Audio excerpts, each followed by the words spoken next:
కార్తీక పురాణము 14వ అధ్యాయం ప్రారంభం. ఎద్దుకు అచ్చుపోయిట, కార్తీకంలో చేయకూడని పనులు. జనక మహారాజా, కార్తీక మాసంలో వృషోత్సర్గం చేయటం చాలా శ్రేష్టము. వృషోత్సర్గం అంటే ఎద్దుకు అచ్చువేసి విడిచిపెట్టడమే.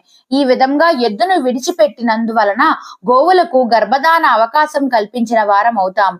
గోవులు మాతలై గోమాతలుగా సమస్త జనులను రక్షించడానికి ఉపకరించే ఉత్సవం అవుతుంది మహారాజా. దాని వలన గయలో శ్రాద్ధం పెట్టిన పుణ్యానికి 1000 రెట్ల పుణ్యం కలుగుతుంది. కార్తీక మాసంలో ఎద్దులను అచ్చువేసి విడిచిపెట్టినందువలన పుణ్యము పురుషార్థం ఫలిస్తాయి. మనకు ముక్తి మోక్షం సిద్ధిస్తాయి. పితృదేవతలు సంతృప్తి పడి తరిస్తారు. కార్తీక పూర్ణిమ నాడు ఉసిరికాయలను దానం చేస్తే మోక్షం లభిస్తుంది. కార్తీక వ్రతం చేసే ముందు శివలింగాన్ని దానం చేస్తే 14 తరాల వాళ్ళు మోక్షాన్ని పొందుతారు. కార్తీక వ్రత దీక్షా పరులకు సత్ఫలితాలు లభిస్తాయి.